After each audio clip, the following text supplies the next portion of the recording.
Part 5. Nang makarating si Lovely sa pool area ay mabilis niyang natano ang kanyang anak na hawak-hawak ng isang babae. At kitang-kita niya kung paano pinalo ng babae ang kamay ng anak niya.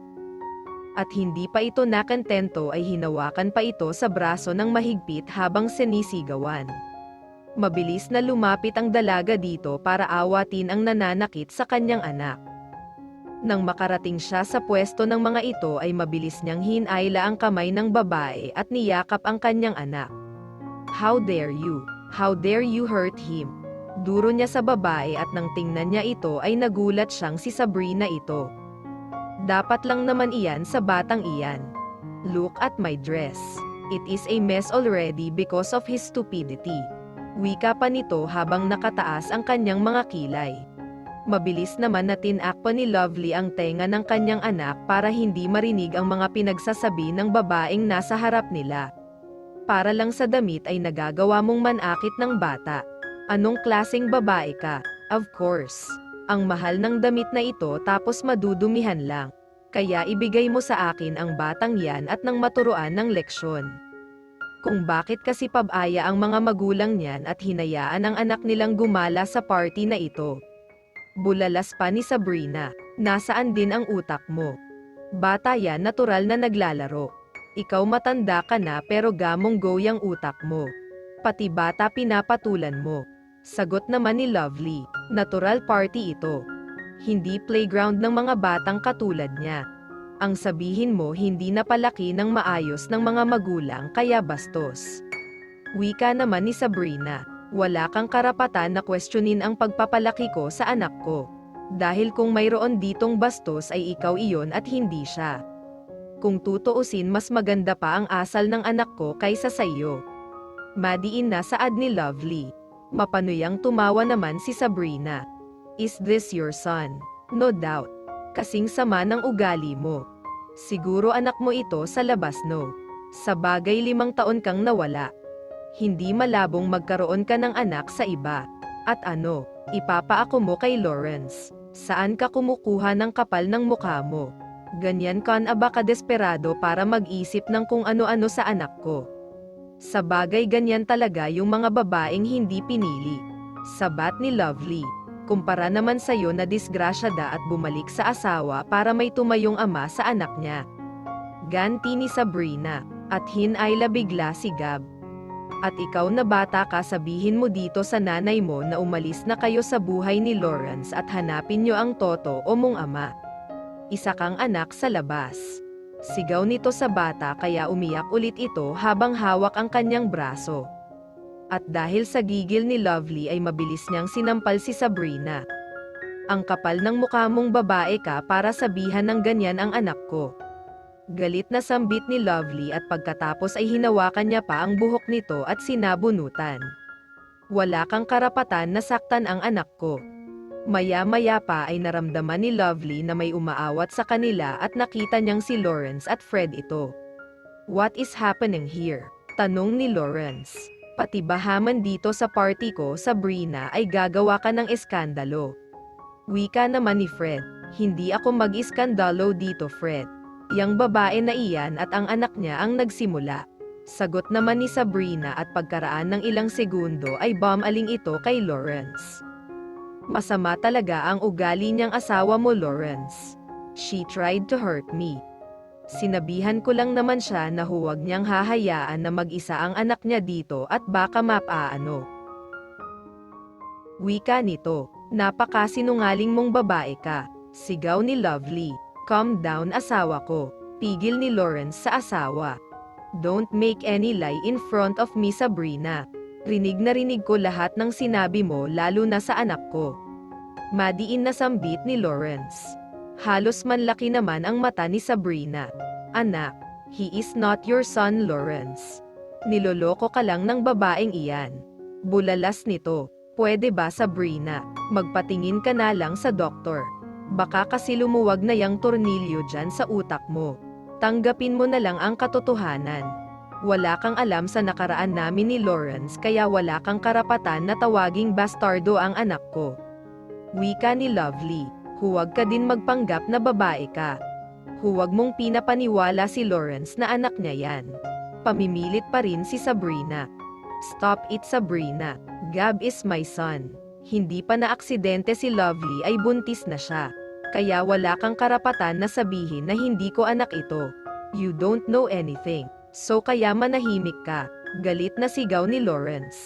Ang mabuti pa, Sabrina, ay umuwi ka na. Huwag mong sirain ang event ko. Wika ni Fred. I am not ruining it. Kung hindi sana pumunta iyang babae na yan dito ay walang gulo. Depensa ng dalaga. Ako na ang nakikiusap sa'yo, Sabrina. Umalis ka na lang at huwag mag-eskandalo dito. Pag-uulit ng binata, walang nagawa si Sabrina kung hindi ang tumalikod at umalis. Ayaw niya din naman na madamay ang pangalan ng kanyang mga magulang. Are you okay, wife?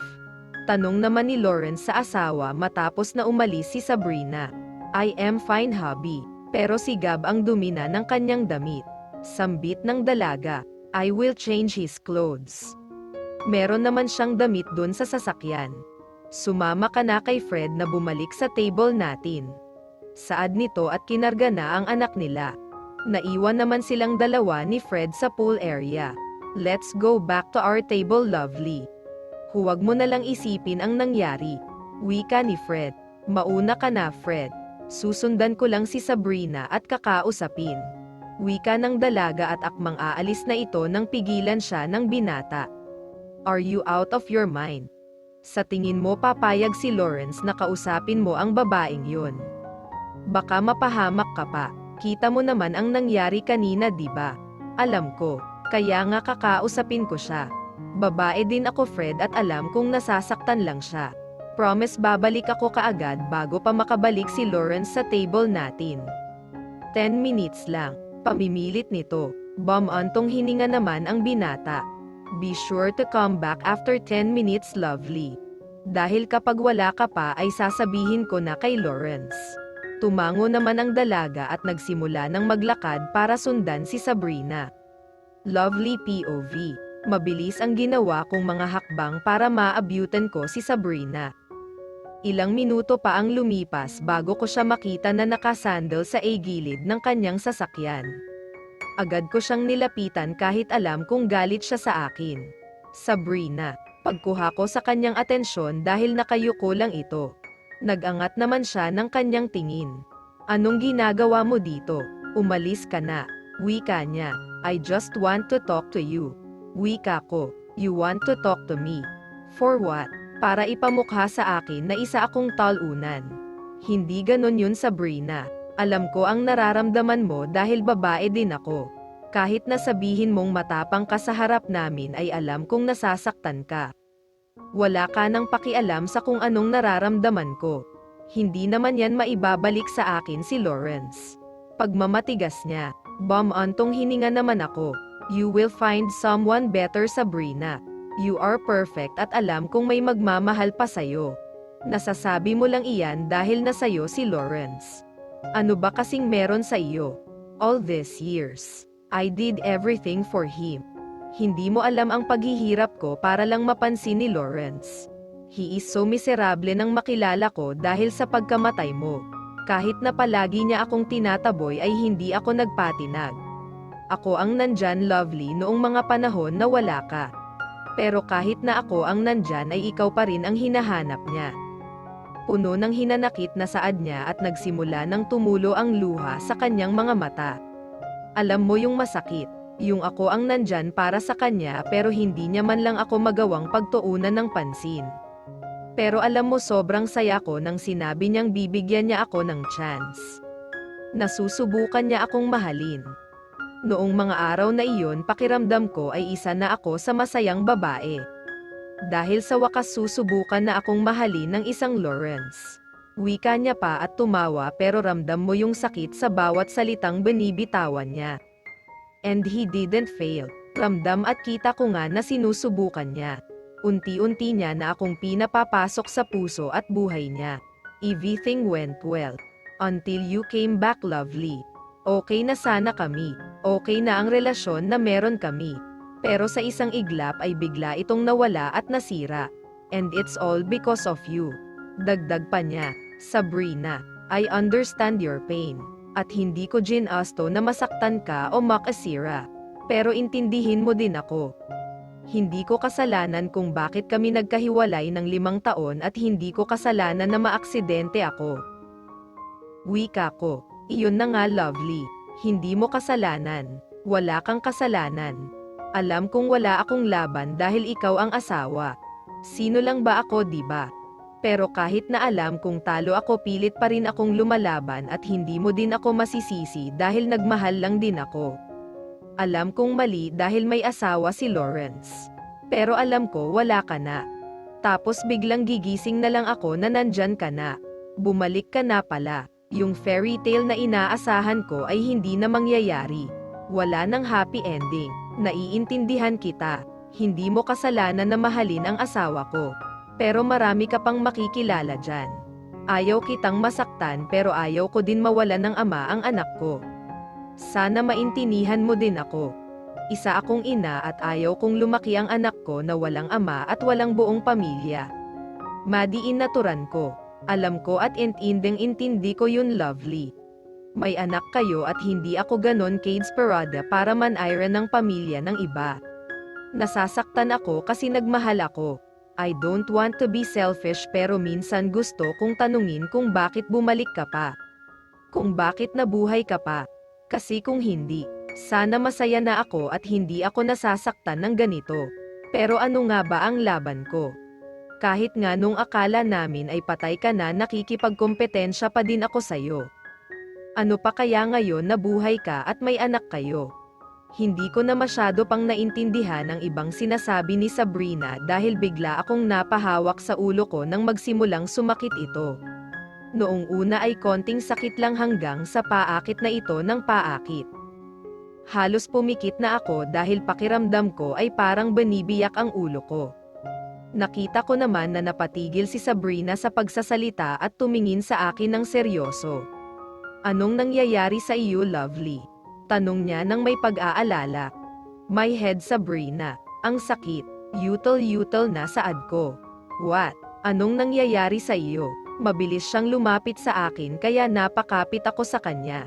Sa kabilang dako naman ay kanina papabalik-balik si Fred sa kanilang table dahil hanggang ngayon ay hindi pa bumabalik si Lovely. Maya-maya pa ay natanong niya si Lawrence na naglalakad papunta sa kanilang direksyon. Fred POV. Nang makalapit si Lawrence sa amin ay sobrang namamawis ang buong katawan ko sa kaba at takot. Where is my wife? He asked. Kasi pare umalis siya. Sagot ko naman dito. Napatingin naman sa sakin sina Jason at Melody. What? Saan siya nagpunta? Kalmado pero may pagbabantang tono sa boses ng kaibigan ko. Hindi kasi siya sumama bumalik dito sa akin. Ang sabi niya ay susundan niya si Sabrina para kausapin. Noong una ay hindi ko siya pinayagan dahil alam kong hindi ka papayag. Pero nagpumilit siya at ang sabi niya ay babalik agad siya pero hanggang ngayon ay hindi pa rin siya bumabalik. Paliwanag ko. What? Bakit mo naman hinayaan si Lovely na makipag-usap sa babaeng iyon? Baka kung anong mangyari na hindi maganda. Bulalas ni Melody. Ang mabuti pa ay hanapin na lang natin si Lovely. Komento ni Jason at sabay-sabay na kaming umalis sa table kung saan kami nakaupo. Kita ko ang pagdilim ng mukha ni Lawrence. Senyales na galit na ito. Kung sana ay hindi ko pinayagan si Lovely o kaya sinamahan ko na lang siya ay baka hindi kami naghahanap ngayon. Sa kalagitnaan ng paghahanap namin ay may narinig kaming boses ng babae na sumisigaw at humihingi ng tulong. Bigla kaming naalarma nang makilala naming si Sabrina ito. Nagtinginan kami at sabay-sabay na tinakbo ang lugar kung saan naroroon sila. Nang makarating kami doon ay nakita namin si Sabrina na hawak-hawak si Lovely na wala ng malay. Mabilis na lumapit si Lawrence sa dalawa at kinuha ang kanyang asawa. What have you done, Sabrina? Galit na sambit ni Lawrence. Wala akong ginawa sa kanya. Takot na sagot nito.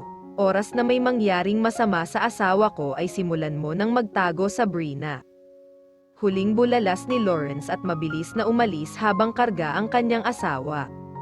Hindi ko alam na haantong ka sa ganito, Sabrina. Akala ko pa naman ay mabait ka. Jason said disappointedly. Bakit niyo ba ako sinisisi? Wala naman akong ginawa.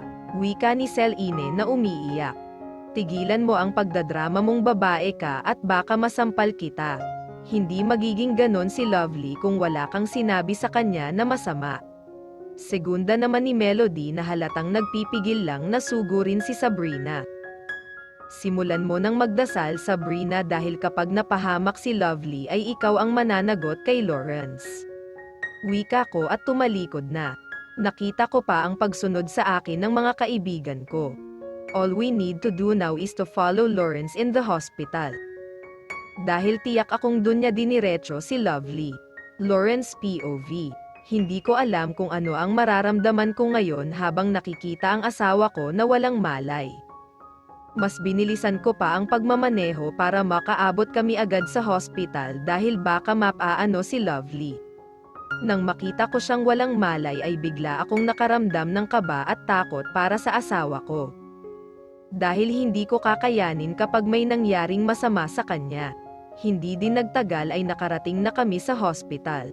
Mabilis kong ipinark ang kotse ko at binuhat si Lovely. Agad naman kaming sinalubong ng doktor nang makapasok kami sa loob ng hospital. Anong nangyari? The doctor asked. Hindi ko alam. Basta nakita ko na lang siya na walang malay. Sagot ko. Tumango naman ang doktor. Kami na po ang bahala sa kanya, sir. Nakatayo lang ako sa labas ng emergency room kung saan ipinasok si Lovely. Mabuti na lang at nandun ang sekretarya ko sa party kaya siya na muna ang nagbantay sa anak ko. Napasandal na lang ako sa gilid ng pinto at ipinikit ang aking mga mata. Bumabalik sa aking isipin ang mukha ng asawa ko bago ko siya dinala dito. Sana lang ay maging maayos ang kalagayan niya dahil kapag may nangyaring masama sa kanya ay mapapatay ko si Sabrina. Maya-maya pa ay dumating na sina Fred, Jason at Melody. Kamusta si Lovely? Tanong sa akin ni Fred. Hindi ko pa alam. Nasa loob pa din siya at hindi pa lumalabas ang doktor. Sagot ko. Bruha talaga yang Sabrina na yan. Desperada na nga may plano pang ipahamak ang kaibigan ko. Gigil na wika ni Melody. Tinapet naman ako ni Jason. Magiging ligtas din si Lovely, pare. Naupo lang silang tatlo habang hinihintay namin na lumabas ang doktor sa loob ng ER. Habang ako ay nanatili lang na nakatayo sa gilid ng pinto. Para akong nawalan bigla ng lakas pero kailangan kong magpakatatag para sa asawa at anak ko. I know Lovely is a strong woman kaya magiging okay din siya. Nasa kalagitnaan kami ng paghihintay ng matano ko si Sabrina na papunta sa direksyon namin. Agad naman sumiklab ang galit sa aking dibdib. Lawrence, mahinang bulong niya nang makalapit sa amin. Anong ginagawa mo dito? Madiin na tanong ko. I am sorry for what happened to Lovely. But believe me, wala akong ginawa sa kanya. Nag-usap lang kaming dalawa nang biglang sumakit ang ulo niya. Paliwanag niya. Hindi sasakit ang ulo ng kaibigan ko kung wala kang sinabi sa kanya. Singit naman ni Melody. Umalis ka na dito, Sabrina. Galit na wika ko. Lawrence, gusto ko lang malaman ang kalagayan ni Lovely. Mahinahon na saad niya. Sinabi ko nang umalis ka na. Hindi ka namin kailangan dito. Nagpipigil na saad ko pero sadyang matigas siya at lumapit pa sa akin. I am sorry. Naiiyak na wika niya habang nakahawak sa kamay ko. Sa sobrang gigil ko ay malakas kong iwinaksi ang kanyang kamay at sinakal siya. Mabilis naman na napatayo ang mga kaibigan ko at lumapit sa akin. Lawrence, tama na yan. Pare, babae pa rin iyan. Tinanggal naman ni Jason ang pagkakasekal ko kay Sabrina. Galit na galit ko siyang tiningnan. Umalis ka na habang nakakapagtimpi pa ako ngayon dahil hindi ko alam kung ano pa ang magagawa ko sa'yo. Galit na sabi ko. Umalis ka na muna, Sabrina. Hindi pa ito ang tamang oras. Komento ni Fred. Wala namang nagawa si Sabrina kung hindi ang tumango at umalis na habang umiiyak. Hindi ako magdadalawang isip na isunod siya sa kalagayan ni Lovely kapag hindi nagising ang asawa ko. Kumalma ka lang, Lawrence. Huwag mo nang pagpapansinin ang babaeng iyon. Ang isipin mo na lang si Lovely. Sambit ni Melody. Maya-maya pa ay bumukas ang pintuan ng ER at iniluwa nito ang doktor na ang aasikaso kay Lovely. Mabilis ko itong nilapitan. Dok, kamusta na ang lagay ng asawa ko? Tanong ko, maayos na ang kalagayan niya, mister. Masyado lang na-trigger ang kanyang utak kaya sumakit ang ulo niya. Alam naman natin na may amnesia pa siya kaya hindi pwedeng pilitin na makaalala siya at bawal din ma-trigger ang kanyang emosyon. You need to be careful na hindi na ito maulit dahil makakasama ito sa kanya. Mahabang litanya ng doktor. Ipinapaayos ko na ang private room kung saan siya ililipat at bukas ay pwede na din siyang lumabas kapag nagising siya. At wala namang masakit sa kanya dagdag pa nito. Tumango naman ako at nagpaalam na siyang babalik sa loob. Sinasabi ko na nga ba? May sinabi siguro ang babae na iyon kaya na-trigger ang emosyon ni Lovely. Masasampal ko talaga siya kapag nagkita kami ulit. Nanggagalaiting wika ni Melody at pinakalma naman siya ng kaibigan ko. You need to be extra careful, pare. Kailangan hindi din pilitin ni Lovely at madali inaalalahanin ang lahat. At kung pwede iwasan niya ang makakapag-trigger sa emosyon niya. Wika ni Fred. Ilang beses ko nang sinabi sa kanya na huwag niyang pilitan ang sarili at utak niya. Makakaalala din siya. Napag-usapan na namin yan at sa nakikita ko ay okay naman siya at hindi niya na iniisip ang bagay na yon. Sadyang may sinabi lang siguro si Sabrina kaya nagkaganon siya. Wika ko at tumango naman si Fred. Naghintay pa kami ng ilang minuto bago sabihin ng doktor na nailipat na nila si Lovely sa isang kwarto at pwede na namin puntahan. Pagpasok namin sa private room ay nakita namin si Lovely na mahimbing na natutulog sa kama. Hanggang ngayon ay namumutla pa din ang kanyang mga balat. Namuo ang katahimikan sa aming lahat na nasa loob ng kwarto. Maya-maya pa ay nagpaalam na ang tatlo na aalis na muna at uuwi para makapagpahinga na. Nagpresenta naman si Melody na siya na muna ang bahala kay Gab. Sasanduan niya ito sa sekretarya ko at dun muna sa bahay nila ito papatulugin. Umayag na din ako para hindi na mag-alala pa ang anak ko sa kalagayan ng kanyang mommy. Nang makaalis sila ay naiwan na akong mag-isa dito sa loob ng kwarto habang hawak-hawak ko ang kamay ni Lovely. Mabuti na lang talaga at walang masamang nangyari sa kanya. Dahil hindi ko alam ang gagawin ko kapag napahamak siya. Nakatitig lang ako sa asawa ko hanggang sa hindi ko namalayan na bumibigat na ang talukap ng mga mata ko at nakatulog na ako. Kinabukasan ay nagising si Lovely. Ilang beses niya pang isinara ang kanyang mga mata at nagmulat para maaninag niya kung nasaan na lugar siya. Napansin niya ang kamay na humahawak sa kanya. At nang tingnan niya ito ay sa kanya lang nakita ang kanyang asawa na natutulog sa gilid ng kanyang kama habang nakahawak sa kanyang kamay. Napangiti naman siya nang isipin na marahil ay nagpuyat na naman ito sa kakabantay sa kanya. Maya-maya pa ay nakita niyang gumalaw si Lawrence at unti-unting iminulat ang kanyang mga mata. Good morning, hubby. Nakangiting bati ng dalaga. Kanina ka pa ba gising? Tanong naman ng binata. Hindi naman. Kakagising ko lang din. Mahinang sagot niya. Kamusta na ang pakiramdam mo? May masakit ba sayo? Nagugutom ka ba? Anong gusto mong kainin? Sunod-sunod na tanong nito. Isa-isa lang naman. Kumalma ka nga. Natatawang sambit ni Lovely. Hindi mo ba alam na pinakaba mo ako? Hindi ko alam kung anong gagawin ko nang makita kitang walang malay. Wika nito. I am okay now, hubby. Ano ba kasing nangyari? Sinaktan ka ba ni Sabrina? Seryosong tanong ng binata. Mabilis na naumiling si Lovely. Wala siyang kinalaman kung bakit sumakit ang ulo ko. Nag-usap lang kami. Pagpapaliwanag ng dalaga, ang sabi ng doktor na trigger daw ang emosyon mo kaya sumakit ang ulo mo.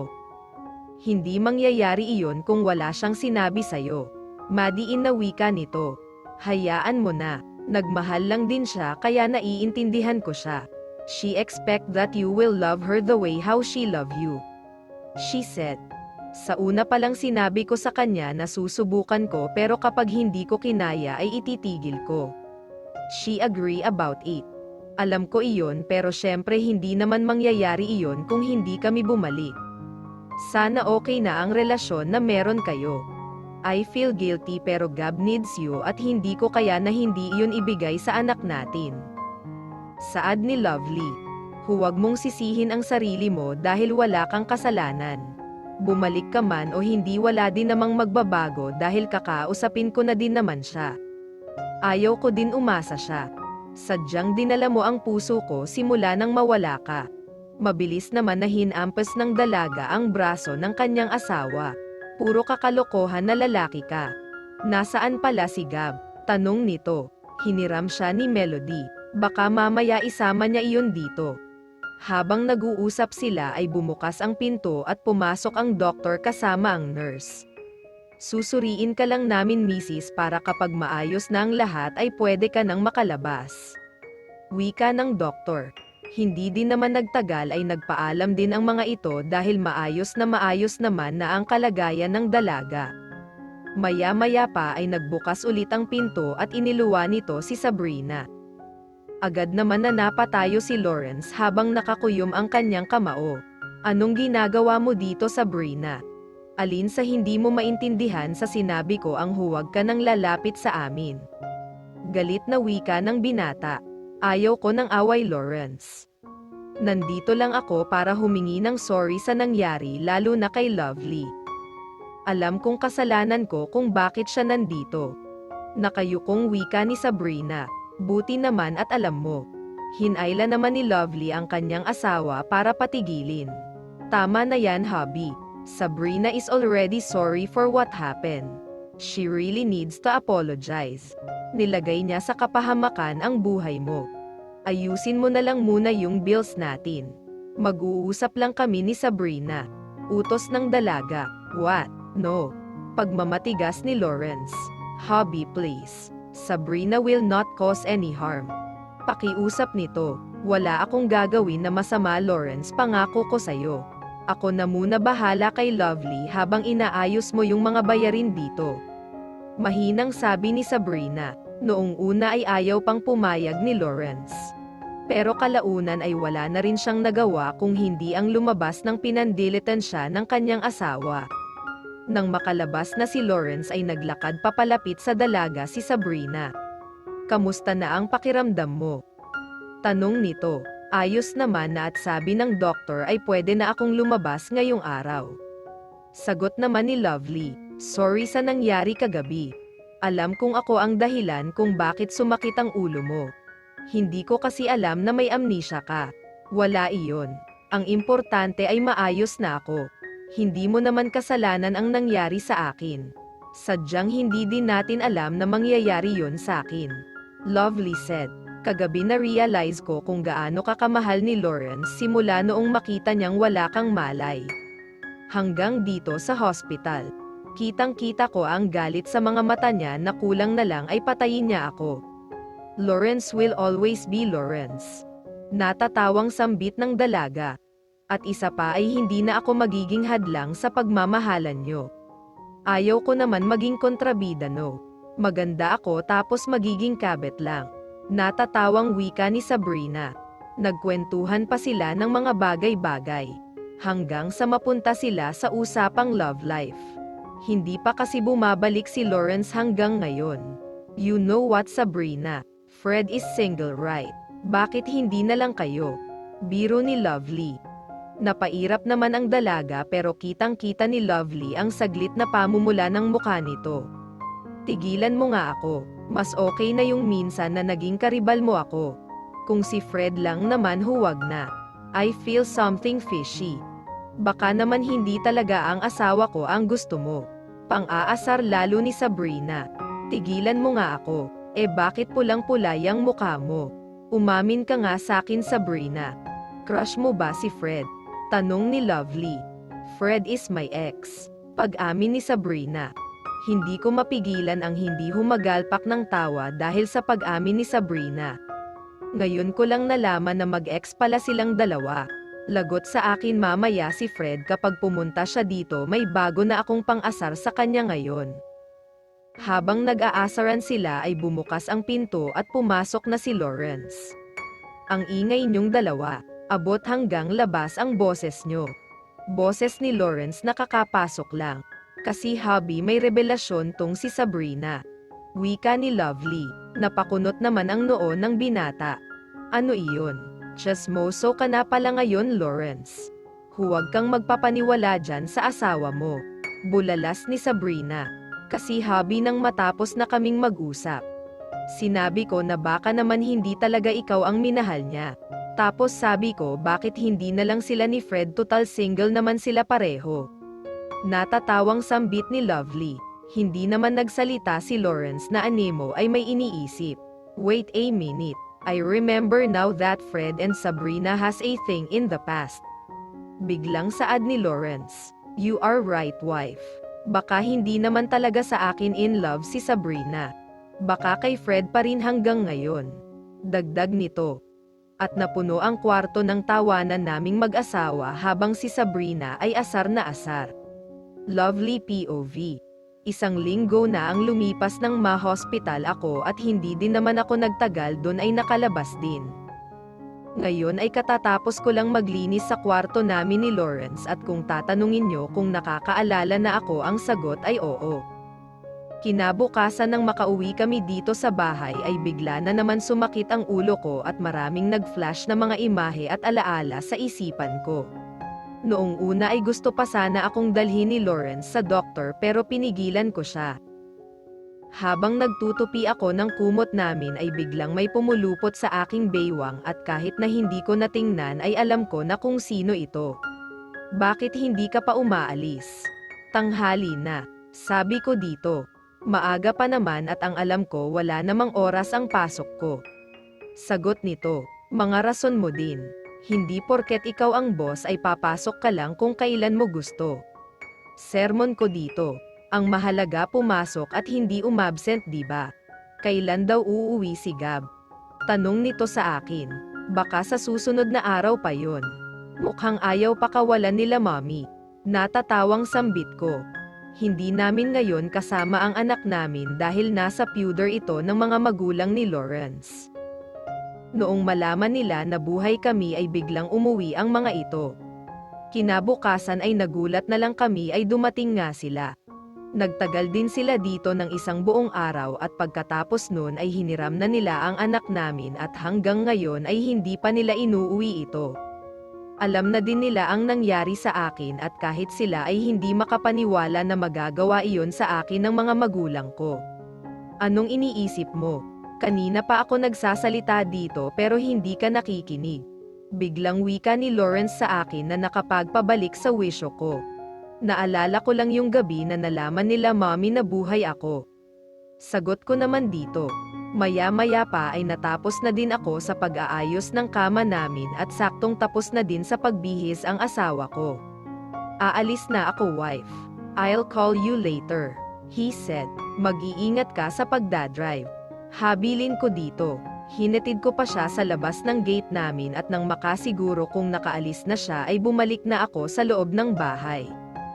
Habang nanonood ako ng TV sa sala ay biglang nagring ang phone ko. Akala ko si Lawrence. Pero imposible dahil kaaalis lang nito. Nang tiningnan ko ay may nakita akong text message galing sa unknown number. Binuksan ko naman ang nilalaman ng mensahe. Lovely, can we meet? Please mag-usap tayo. Kailangan kita ngayon. Puntahan mo ako sa lugar na ito. Sasabihin ko ang lahat sa iyo, si Gianta. Nang matapos kong basahin ang mga mensahe ni Gian ay hindi ko alam kung pupuntahan ko ba siya o hindi. Paniguradong magagalit si Lawrence kapag nalaman niyang nakipagkita ako dito. Habang nag-iisip ako ay biglang tumunog ulit ang telepono ko at tumatawag si Gian. Sinagot ko naman ito. Hello, lovely. Let's talk please. Sabi nito, lasing ka ba? Umagang-umaga umiinom ka. Natural lang iyon sa mga lalaki. At tumawa pa ito, nasaan ka? Pupuntahan kita. Wika ko at ibinaba na ang kanyang tawag. Ilang beses pa akong nagpabalik-balik bago ako magpasya na puntahan si Gian.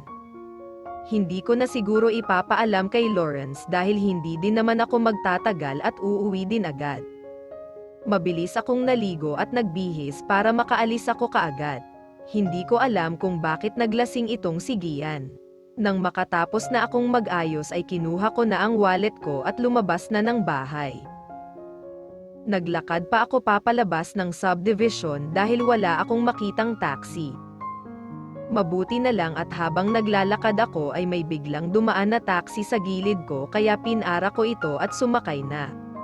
Ibinigay ko ang address ni Gian para doon na ako ihatid ng driver. Habang nasa biyahe ako ay naalala ko na naiwan ko pala ang phone ko sa sala. Pero ayaw ko nang bumalik dahil mas mapapatagal pa ako. Hindi din nagtagal ay nakarating na ako sa hotel kung saan ang address na sinabi ni Gian sa akin. Mabilis akong bumaba ng taxi at pumasok na sa loob ng hotel. Nang makarating ako sa unit kung saan ang sinabi niya sa akin ay kumatok na ako. Wala pang ilang minuto ay bumukas ito at bumungad sa akin ang mukha ni Gian. "Nandito ka na pala, Lovely. Pumasok ka na." Wika niya sa akin at pumasok na ako. "Bakit ka naglasing? Ang aga pa para sa alak." Wika ko. "I miss you, Lovely." Saad niya at bigla akong niyakap. Agad naman akong kumalas. "Lasing ka, Gian. Dapat hindi ka na nag-inom kung gusto mong makipag-usap." "Hindi naman ako lasing. Nakainom lang ako. Hindi tayo makakapag-usap ng maayos kung may alak sa katawan mo." Bulalas ko. "Mag-uusap tayo, Lovely. Kailangan natin na mag-usap." "Ano ba kasi ang sasabihin mo?" Tanong ko. "Hindi ko na alam ang gagawin ko, Lovely. Alam mong mahal kita. Pero bakit nung dumating si Lawrence sa buhay mo ay nanabaliwala na ako? Ako ang nag-alaga sa inyo." Sambat nito. "Gian, asawa ko si Lawrence. Kahit na matagal kaming nagkalayo ay hindi magbabago na asawa ko siya.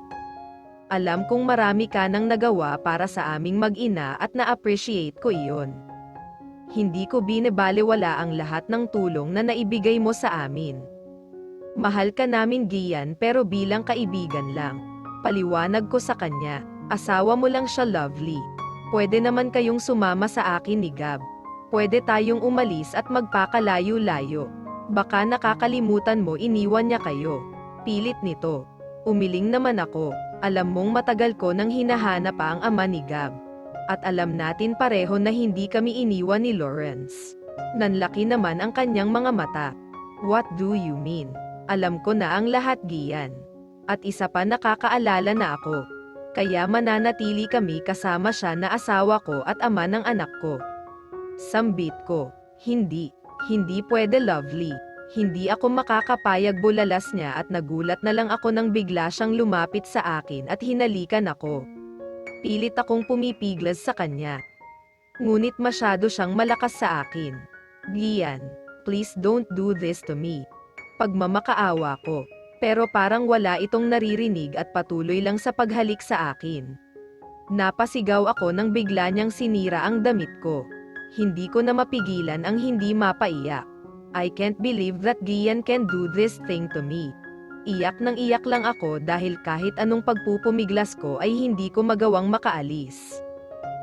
Maya-maya pa ay naramdaman kong nawala na sa ibabaw ko si Gian at nang tingnan ko nakita ko ang galit na mukha ng asawa ko.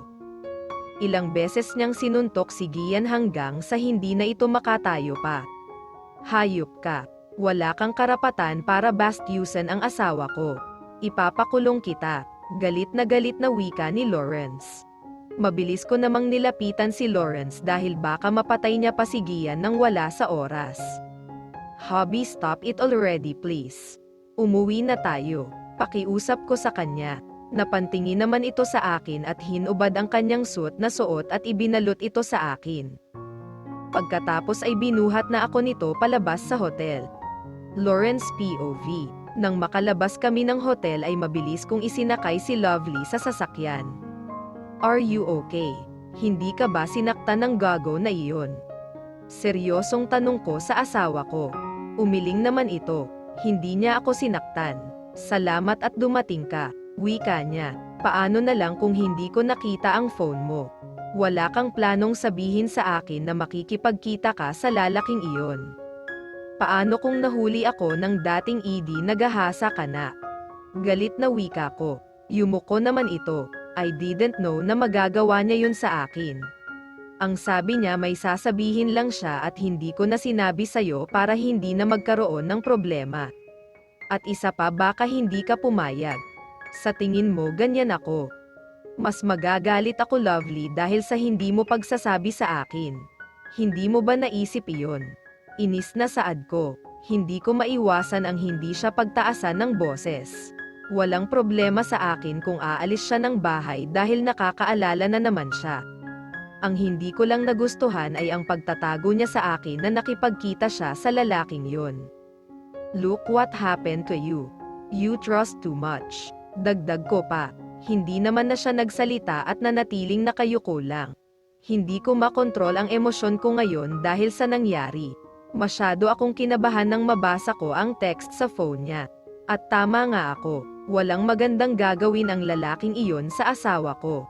Hindi din nagtagal ay nakarating na kami sa bahay. Pabagsak kong isinara ang pinto ng kotse ko dahil inis na inis pa rin ako. Nang makapasok ako sa bahay ay diretso akong umakyat sa taas papuntang kwarto. Ayaw kong makipag-usap muna ngayon kay Lovely dahil baka hindi ko lang mapigilan ang sarili ko at may masabi ako na ikakasakit niya. Narinig ko ang pagbukas ng pinto.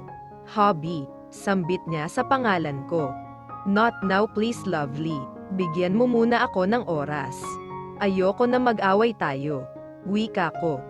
Narinig ko naman ang pagbuntong hininga niya at maya-maya pa ay lumabas na ito ayaw ko muna kausapin ang asawa ko dahil baka masaktan ko lang siya sa mga masasabi ko. Hindi niya alam kung gaano ako nag-alala sa kanya. Mabuti na lang at nakita ko ang phone niya dahil kung hindi baka napahamak na siya. At iyon ang hindi ko hahayaan na mangyari dahil makakapatay ako. Tumayo na ako at nagsali ng alak. Binuksan ko din ang bintana at umupo muna sa veranda. Hanggang may galit akong nararamdaman ay ayaw ko muna harapin si Lovely dahil baka magkasakitan lang kami. Narinig ko naman na nagring ang phone ko at nakita kong si Fred ang tumatawag kaya sinagot ko yun. Nakita mo na ba ang asawa mo? Tanong niya. Nakita ko na siya. Gonna talk to you tomorrow. Wika ko at ibinaba na ang tawag.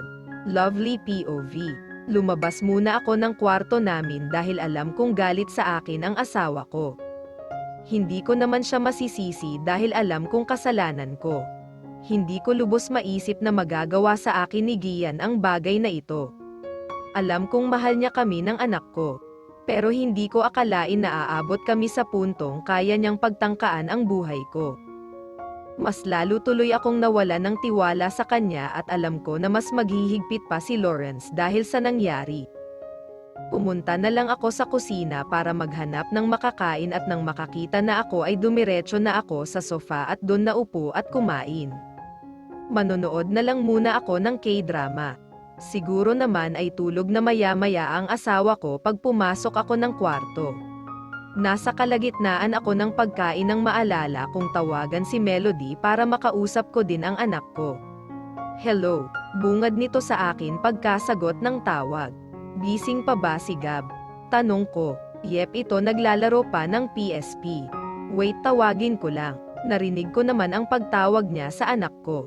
Hello mommy, tinig ni Gab. It's already late Gab, why are you still up? Tanong ko dito. Naglalaro lang po kami ni Tito Jason mommy.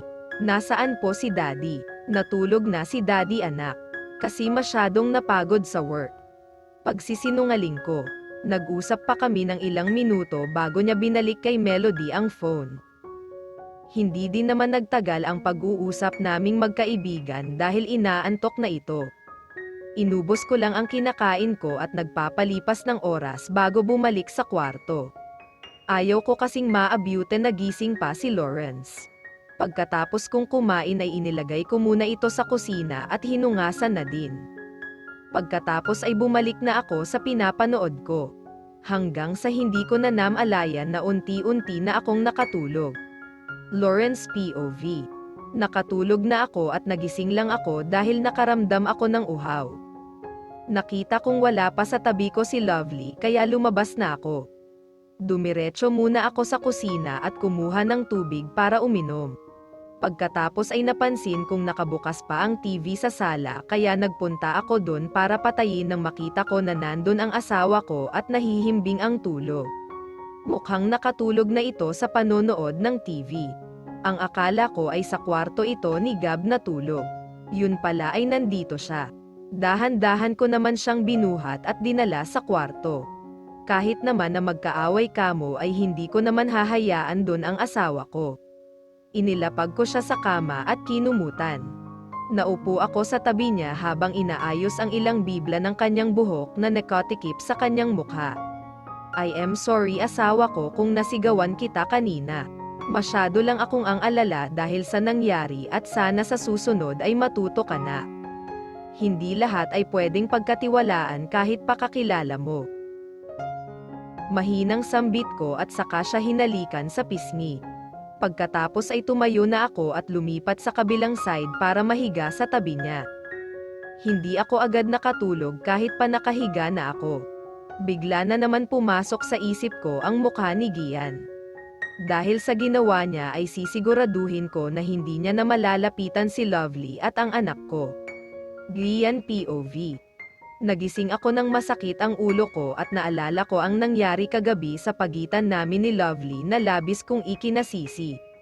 Alam kong galit na siya ngayon sa akin at mas lalo ang kanyang asawa na si Lawrence. Mas mahihirapan akong makausap at mabawi si Lovely at Gab ngayon dahil sa nagawa ko. Hindi pwede ang ganito. At oras na malarnen din ng pamilya ni Lovely ang nangyari tiyak ay magagalit sila sa akin. Hindi pwedeng masira ang tiwala nila sa akin dahil isa iyon sa pinaghahawakan ko. Tumayo ako at dumiretso na sa CR. Kailangan ko muna maligo para mahimasmasan. Kailangan kong makaisip ng iba pang paraan para mabawi ang mag-ina sa kamay ni Lawrence. Hindi pwede na maging masaya siya habang ang kapatid ko ay nasasaktan. At isa pa ay mahal ko si Lovely at hindi ako papayag na mawala sila sa akin. Hindi ako papayag na nabalewala ang matagal ko nang inaasam. Pagkatapos kong maligo ay agad akong nagbihis at nag-order ng makakain. Hanggang ngayon ay ramdam ko pa rin ang hangover kahit na nakaligo na ako. Nang maka-order na ako ng pagkain ay inilapag ko ang phone ko sa mesa at hinilat ang sentido ko. Hindi ko alam kung paano ako makakabawi kay Lovely. Kailangan kong mabalik ang tiwala niya na nawala dahil sa nangyari kagabi. Maya-maya pa ay dumating na ang order ko kaya binayaran ko na ito at nagsimula ng kumain. Nasa kalagitnaan ako ng pagkain nang may nag-doorbell sa pinto ko kaya tumayo na ako para buksan ito. Bumungad sa akin si Tito Andrew. Tito, mahinang sambit ko. Bakit parang nakakita ka ng multo Gian? Hindi naman po Tito. Nagulat lang ako kasi hindi naman kayo nagpasabi. Pasok po, saad ko. Isinara ko naman ang pinto at sumunod sa sala kung nasaan si Tito Andrew. Umupo naman ito sa sala. Ano nang balita Gian sa ginagawa mo? Kamusta na ang anak at apo ko? Panimula nito. Okay naman sila Tito at ginagawan ko pa rin ang paraan para makuha ko sila at maiuwi sa inyo. Wika ko, be sure Gian. Buwan na ang nakalilipas at hanggang ngayon ay hindi mo pa din nakukuha silang dalawa. Huwag mong sabihin na hindi mo kaya. It's not like that Tito. Huwag kang mag-alala at mababawi ko din sila.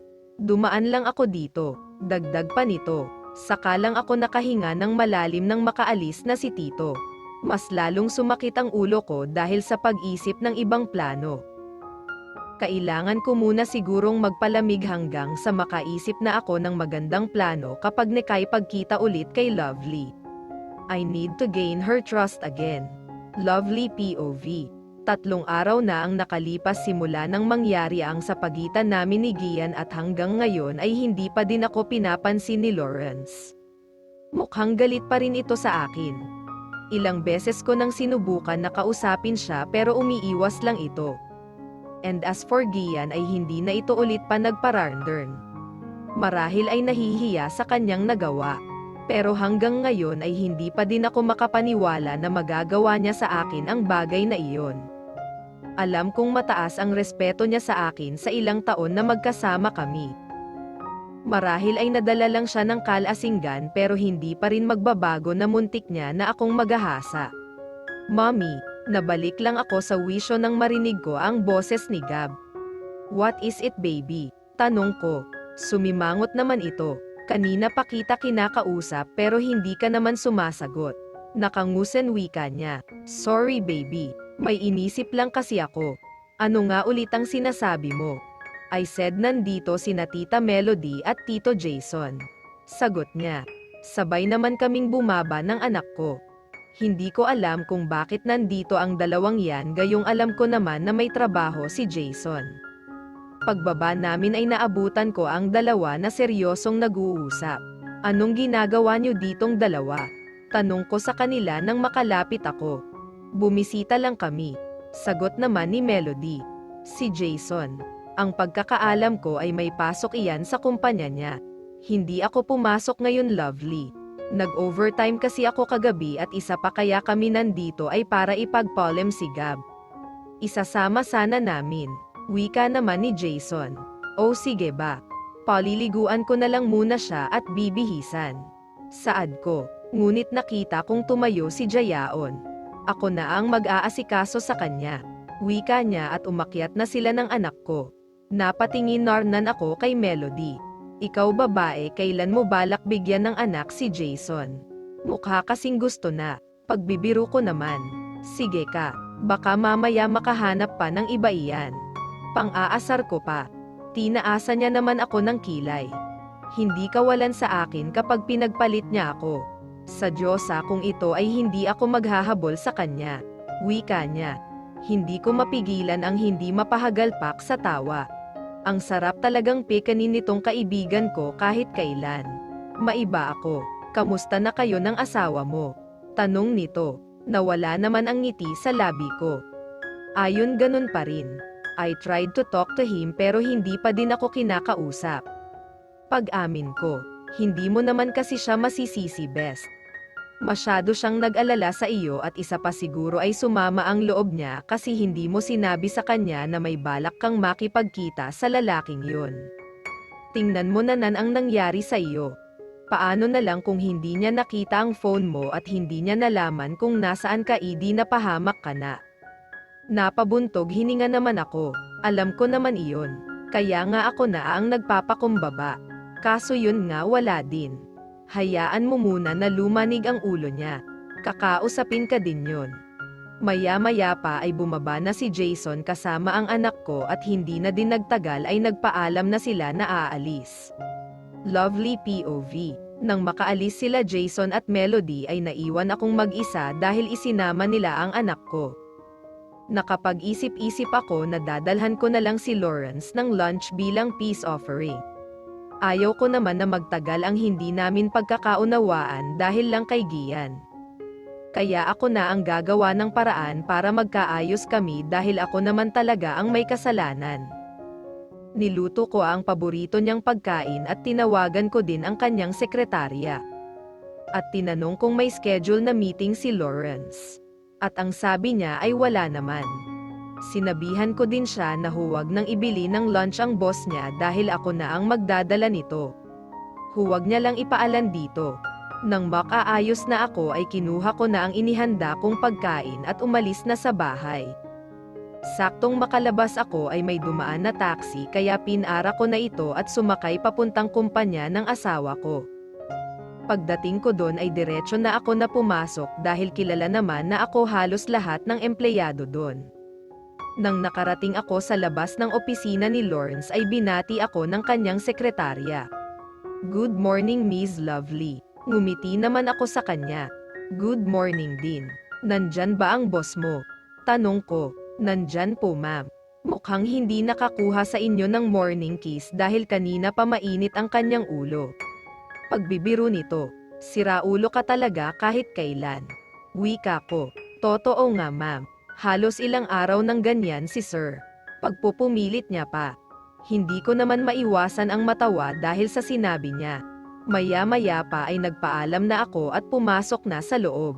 Nakita ko siyang nakatalikod habang nagmamasid sa bintana. I told you I am busy kaya ayaw ko ng istorbo. Bigla ang saad niya. Akala yata ay ang sekretarya niya ang pumasok. Istorbo na pala ako ngayon. At isa pa ganyan ba ang busy? Wala namang ginagawa, wika ko. Humarap naman ito at tumingin sa akin. Wala talaga siyang balak na kausapin ako. Minsan talaga napakatigas din ng lalaking ito. Ipinatong ko muna sa table niya ang dala kong pagkain. Ipinagluto kita ng lunch kaya nandito ako. Wika ko at saka lumapit ako sa kanya. Pero hindi pa din ito kumibo at tinalikuran ako. At dahil sa makulit ako ay mas lumapit pa ako. Galit ka pa rin ba? I am sorry for what happened. I know I get you worry, that's why. Pansinin mo na ako. Malambing na sambit ko.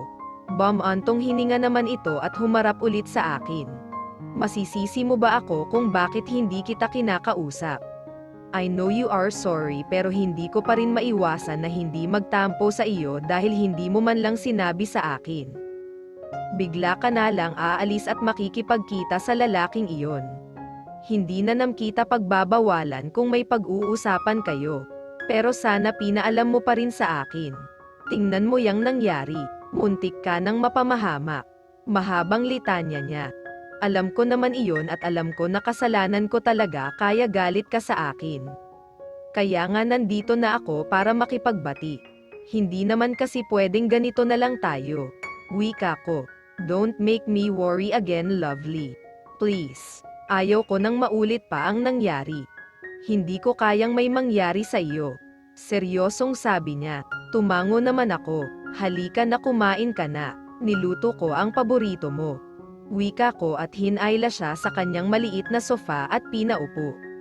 Kinuha ko din ang pagkain at inihain ito sa harap niya. Alam mo talaga kung paano magbigay ng peace offering. Wika niya. Syempre naman. Asawa kita. Umiling naman ito at saka ngumiti. Where is Gab? He asked. Ayon hiniram na naman nila Jayaon at Melody. Sagot ko Norman. Bakit kasi hindi na lang sila gumawa ng kanila at nang hindi na sila nanghihiram ng anak ng iba? Hayaan mo na at baka hindi pa handa. Wika ko naman. Hindi ka kakain. Tanong niya sa akin. Umiling naman ako. Kumain na ako sa bahay bago ako naligo kaya busog na ako. Ikaw na lang ang kumain dyan. Saad ko naman. Kumain na siya habang ako naman ay nakaupo lang. By the way baby, kamusta na pala yung pinaimbestigahan mo? Di ba nabanggit mo sa akin noong isang araw? Biglang saad ko. Baka sa susunod na linggo ay may resulta na. Tumawag sa akin kahapon. Dapat hindi mo na binibigyan ng panahon iyan baka kasi aksidente lang naman ang nangyari noon. Wika ko. Kahit na aksidente pa iyan mas mabuting malaman ang totoo. I don't want to risk your life again baby. Wika niya. Tama din naman siya. Mas mabuti nang malaman ang totoo kung aksidente ba ang nangyari sa akin o hindi. May pupuntahan ka pa ba? Tanong nito sa akin. Tapos na din siya kumain kaya iniligpit ko na. Wala naman na. Bakit? Sagot ko naman. Saan ba nagpunta sila Jayaon? Ang sabi ay sa mall lang naman sila. Wika ko. Then let's go there. Nandun din yata si Fred. Wala ka na bang work? Meeting. Maaga pa para umalis ka. Saad ko. Wala naman na akong schedule. Hindi naman masama kung umuwi ng maaga.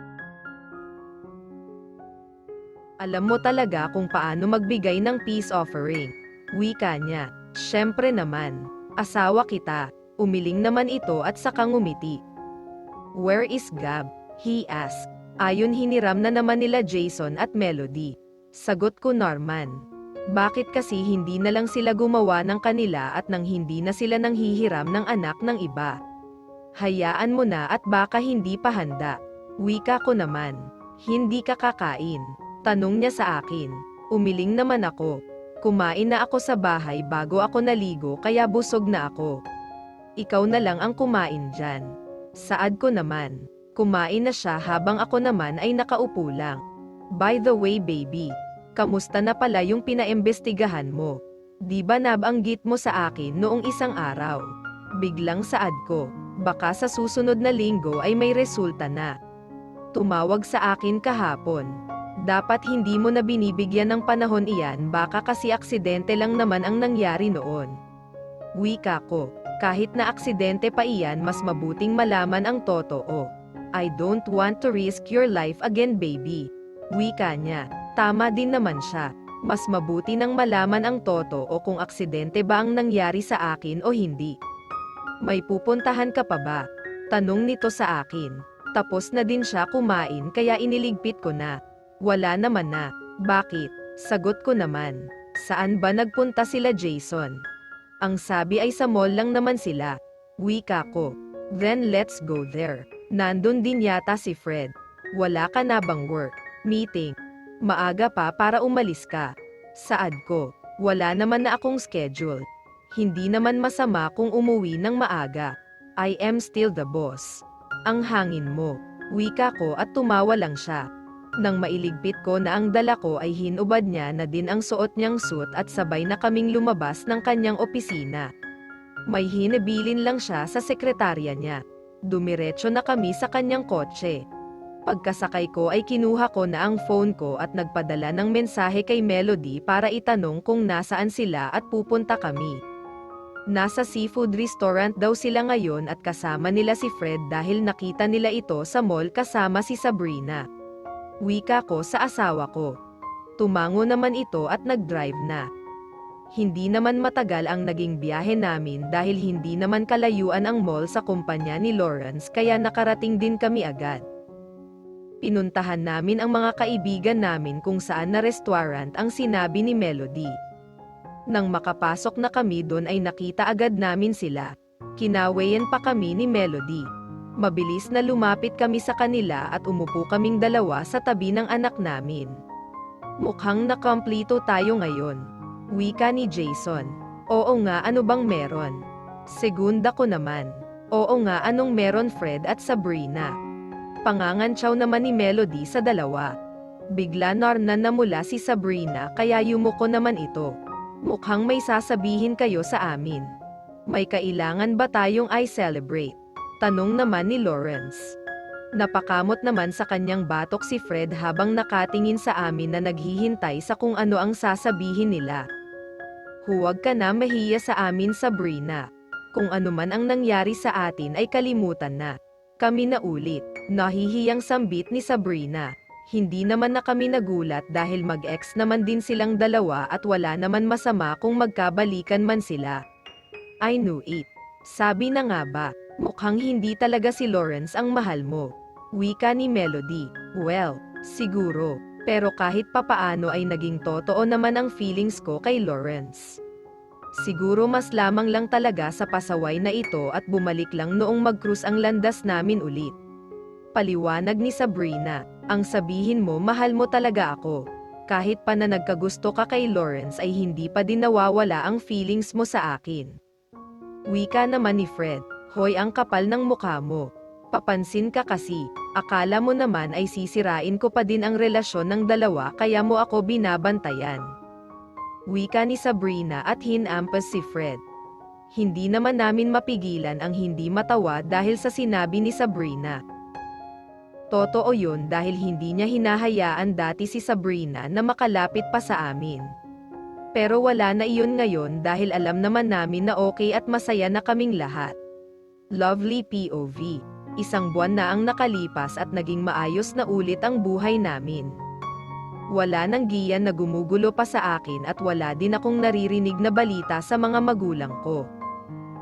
Siguro darating din ang araw na magkakaayos kaming lahat at mawawala ang galit nila sa asawa ko. Dahil wala naman siyang kasalanan sa kung anong nangyari sa akin. Dapat nga ay sila pa ang humingi ng tawad kay Lawrence dahil sila ang naglayo sa aming mag-ina niya sa kanya.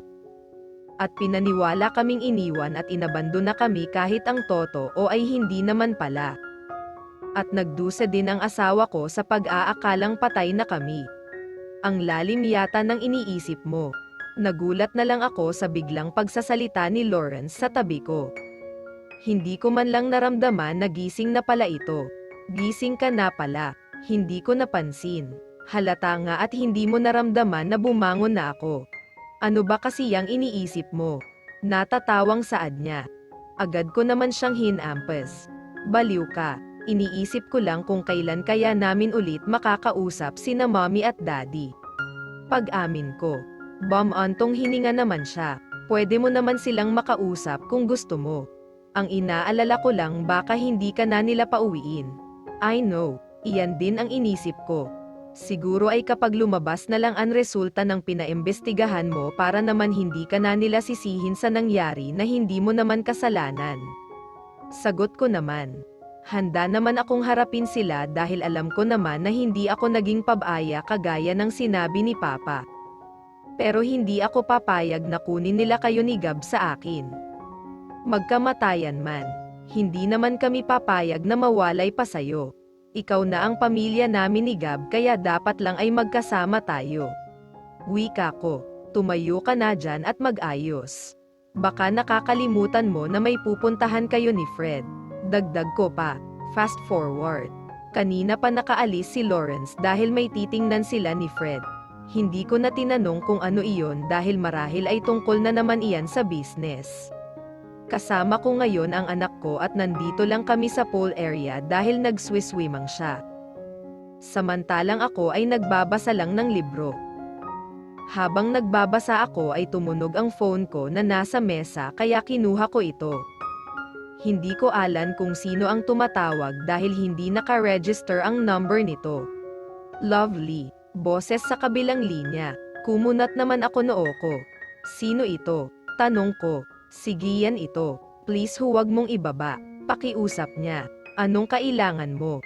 Diretsyong tanong ko. Sorry sa nagawa ko sa iyo. Alam kong mali ang bagay na iyon. Nadala lang ako ng emosyon ko at isa pa lasing din ako. Hindi ako umimik dahil hindi ko alam kung ano ang dapat kong sabihin sa kanya. Please lovely. Pwede ba tayong magkita? Dagdag pa nito. I am sorry Gian pero hindi ako pwede. Wika ko. Kahit ngayon lang lovely sa huling beses at hindi ko na kayo guguluhin pa. Pagpupumilit niya, what do you mean? Tanong ko, aalis na ako at babalik na sa Amerika. Gusto ko lang makita kayo ni Gab bago ako umalis. Sana pagbigyan mo ako. Sige papayag ako at isasama ko si Gab. Pero sana lang ay ito na ang huli Gian. Ayaw ko nang magkagulo pa kayo ng asawa ko. Wika ko. Sinabi niya lang kung saan kami magkikita kaya niyaya ko na ang anak ko na umahan sa pool at magbihis na dahil pupuntahan namin ang tito Gian niya. Habang nag-aayos ako ay iniisip ko kung sasabihin ko pa ba kay Lawrence o hindi. Dahil panigurado ay hindi iyon papayag. Siguro ay magme-message na lang ako sa kanya na pupunta kami ni Gab sa park na malapit dito at hindi ko na lang babanggitin na magkikita kami ni Gian. Nang makarating kami sa park na di naman kalayuan sa amin ay natanong ko agad si Gian nang makababa kami sa taxi ni Gab. Kaya lumapit kami agad sa kanya. Wala akong balak na magtagal pa dito dahil baka umuwi na si Lawrence. Lovely, sambit niya at niyakap din si Gab. Hindi kami pwedeng magtagal Gian. May kailangan pa kasi kaming puntahan. Pagsisinerngoling ko, tumango naman ito. How are you Gab? Mas gumagwapo ka. I am fine naman po Tito Paps. Kayo kamusta? Sagot naman ng anak ko. Ayos din naman ako. Nagbe-behave ka ba? Baka naman pinapasakit mo ang ulo ng mommy mo. Sabi ni daddy huwag kong pahirapan si mommy kasi bad daw iyon. Wika ng anak ko. Maupo ka muna dyan Gab ha. May pag-uusapan lang kami ng mommy mo. Aling naman si Gian sa akin. Kamusta na lovely? Tanong niya sa akin. As you can see, okay naman ako. Sagot ko. Kaya ako nakipagkita ay para makapagpalem ako ng maayos sa inyong mag-ina at para na din makahingi ng tawad sa nagawa ko noong nakaraan buwan. Ngayon lang ako naglakas loob na humarap sa iyo dahil nahihiya ako sa ginawa ko. Kaya sana ay mapatawad mo ako lovely. Hindi ko intensyon na gawin sa iyo ang bagay na iyon. Antong hininga naman ako. Honestly I feel so disappointed to you Gian. Hindi ka na iba sa aming mag-ina. You've been there for us for almost how many years? And I trusted you. Hindi ko akalain na maagawa mo ang bagay na iyon sa akin. Pero sino ba naman ako na hindi ka patawarin? Alam mo sa sarili mo na mali ang ginawa mo at sana at hindi na maulit pa iyon. Tama ka, sobrang mali ng nagawa ko. Nagpadala ako sa selos dahil siguro sa naz-anay akong kasama kayong dalawa ni Gab at ako ang naging sandalan nyo. Nawala sa isip ko na hindi naman ako ang totoong nagmamay-ari sa inyo at hiniram ko lang kayo. Si Lawrence ang totoong pamilya nyo. Someday you will have also a happy ending. You will find someone that will love you the way how you love her. Hindi ka mahirap mahalin, Gian. You have everything. Pero hindi lang talaga ako ang para sa iyo dahil si Lawrence ang nakatakda sa akin. I will always be thankful that you become part of our life. Thank you for the care and love. Alam mong palagi kang may puwang sa puso namin ng anak ko. Mahabang saad ko. Malaki pa din ang pasasalamat ko kay Gian dahil sa loob ng ilang taon na wala akong maalala ay siya ang nag-alaga sa amin. Kaya malaki pa din ang utang na loob ko sa kanya. I know at sana nga mahanap ko ang standard na gusto ko sa babae. Malaki kasi ang iniwan mo. Kaya baka mahirap makahanap. Pero malay natin sa pag-alis ko meron na. Kailangan na din kasi ako ng kumpanya namin. Ngumiti naman siya sa akin. Can I have one last hug? Dagdag niya. Oo naman. Sagot ko at nilapitan ko siya. Niyakap niya ako ng mahigpit na ayaw pakawalan. Alam kong hindi mawawala si Gian sa amin. Uuwi lang siya kung saan talaga siya. Napakalis na lang ako ng pagkakayakap sa kanya nang may marinig akong sigawan malapit sa kinaroroonan namin. Yung bata nabangga. Tulungan natin. Nagkatinginan naman kami ni Gian. Gab, mahinang sambit ko at mabilis na tumakbo. Lawrence POV. Maaga kaming natapos ni Fred sa kliyente na kinausap namin kaya pauwi na ako ngayon.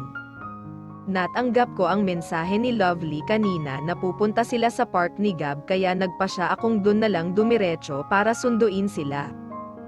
Habang papalapit ang kotse ko sa park ay may napansin akong dalawang tao na nagyayakapan at napakuyom ang mga kamao ko nang makilala na ito ay ang asawa ko at si Gian. Hindi ko alam na kasama pala nila dito ang lalaking iyon. Pero nawala ang atensyon ko sa kanila nang may marinig akong mga sigaw dahil nakabukas ang bintana ng sasakyan ko. Dumaloy ang kaba sa buong sistema ko nang marinig ko ang sigawan ng mga tao na may nasagasaan na bata. At naalala ko na hindi ko nakita si Gab gayong kasama ito ng asawa ko.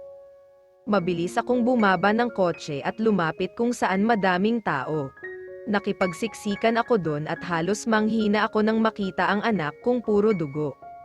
Excuse me, sigaw ko sa mga tao para malapitan agad si Gab. Nang makalapit ako sa anak ko ay niyugyug ko ito ng ilang beses. Gab, wake up buddy, daddy is here. Wika ko, Daddy. Mahinang sambit niya. Ilat ito pero pumikit din. Napansin ko ang pagkalapit sa akin ng asawa ko na umiiyak pero hindi ko siya pinansin at mabilis na binuhat ang anak ko at isinakay sa kotse.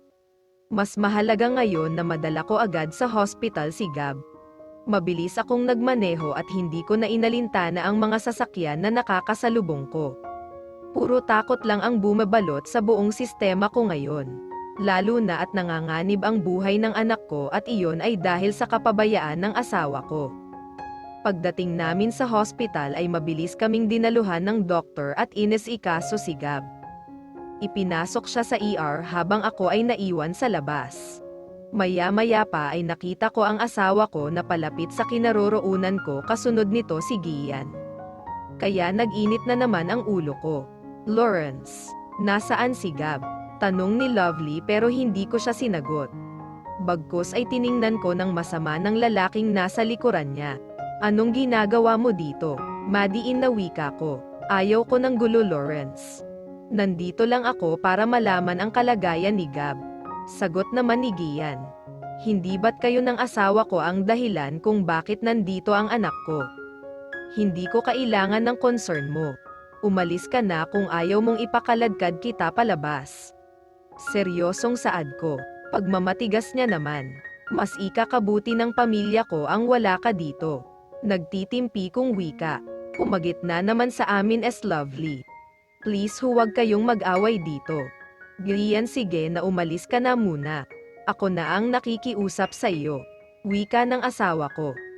Wala naman nagawa ito at kusa nang umalis dahil alam niyang kahit anong pagpupumilit niya ay hindi ako papayag na manatili siya dito at makita ang anak ko.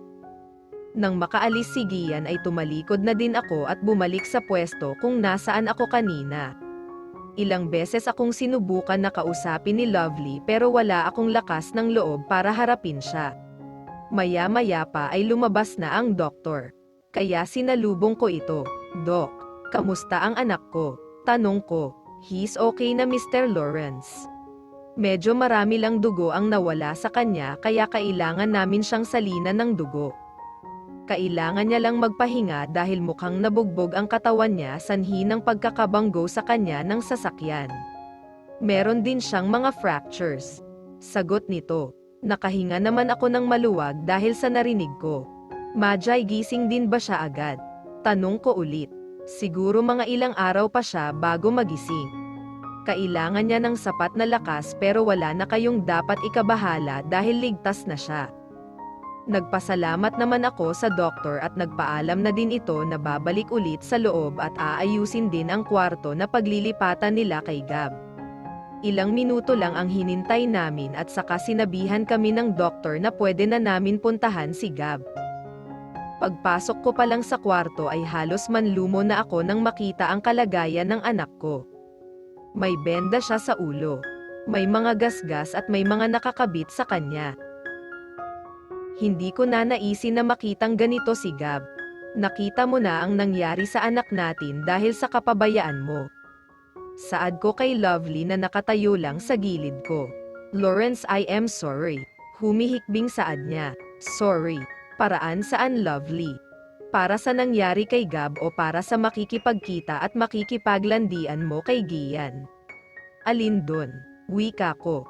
Hindi ako nakikipaglandian sa kanya. Nag-uusap lang kami, without even telling me. Malinaw ang sinabi mo na kayong dalawa lang ni Gab. Pero wala kang nabanggit na may iba pa kayong kasama.